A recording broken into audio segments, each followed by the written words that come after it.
యేసుక్రీస్తు నామములో మీకు అందరికీ వందములు. మరణం తప్పించుట యెహోవా వశమని దేవుని వాక్యం చూస్తున్నాం.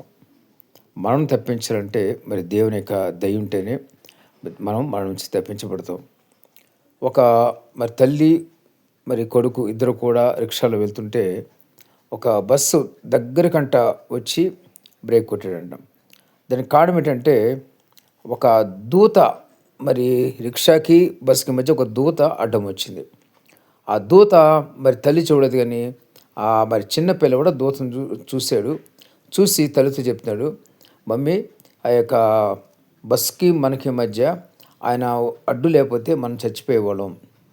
చూడండి, గమనించండి. పిల్లలకి దేవుడు చూచే కళ్ళు ఇస్తాడు కాబట్టి వాళ్ళు చూడగలుగుతారు. ఆ చూచే కళ్ళు ఉన్న ఆ చిన్న పిల్లవాడు చెప్పిన సాక్ష్యం ఏంటంటే ఒక దూత అని చెప్పలేకపోతున్నాడు కానీ ఒక మనిషి అని చెప్తున్నాడు. చూడండి, దేవుడు ఎట్లా మరణం తప్పిస్తాడు. మరణం తప్పించుట యెహోవా వశము.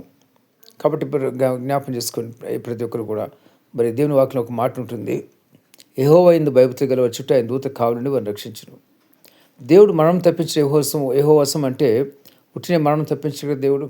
ఎవరైతే ఆయన భయభక్తులు కలిగి ఉంటారో, ఎవరైతే దేవునికి ఇష్టమైన జీవితం జీవించి పరిశుద్ధంగా జీవిస్తారో వాళ్ళకి మాత్రం దేవుడు మరణాన్ని తప్పిస్తాడు. అదొకటే కాదు, మనం తప్పించడమే కాదు, దేవుడు మరి అనేక విషయాల్లో మరి దేవుని భయభక్తులు గల వారికి ఆయన మేలు చేస్తూ ఉంటాడు. అనేక విషయాలు మేలు చేస్తూ ఉంటాడు. ప్రతి దినము మనం ఎప్పుడైతే దేవుని వెంబడిస్తూ ఉంటామో ప్రతి దినము ఆయన మన వెంట ఉంటాడు. మనకి కావాల్సిన అన్నీ కూడా చూసుకుంటాడు. కీడు నుంచి తప్పిస్తాడు. మరి అనేకమైన ఆపదల నుంచి దేవుడు తప్పిస్తుంటాడు. మనకు తెలియకుండా ఎన్నో ఆపదలు దేవుడు తప్పిస్తుంటాడు. కాబట్టి గమనించండి, జ్ఞాపం చేసుకోండి.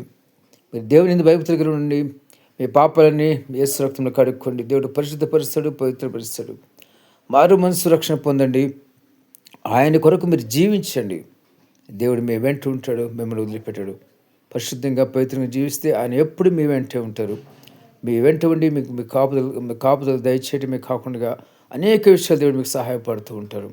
కాబట్టి ప్రతి ఒక్కరికి జ్ఞాపం చేసుకోండి. నిశ్చింతగా ఉండొచ్చు. దేవుడు నమ్ముకున్నవారు ఎవరైనా సరే మరి చాలా నిశ్చింతగా ఉండొచ్చు. కీడు వస్తుంది, అపాయం వస్తుంది, భయపడే అవసరం ఉండదు. అన్నీ కూడా ఆయన చూసుకుంటూ ఉంటారు. కాబట్టి గమనించండి, మనం తప్పించుట యెహోవా వశం. దేవుని వల్లే మరి మనకి మరణాలు అనేవి తప్పించబడుతుంటాయి. మనకు తెలియకుండా అనేక మరణాలు తప్పించబడుతుంటాయి. దేవుడి మాటలు దీవించి ఆశ్రయించిన గాక. ఆమేన్.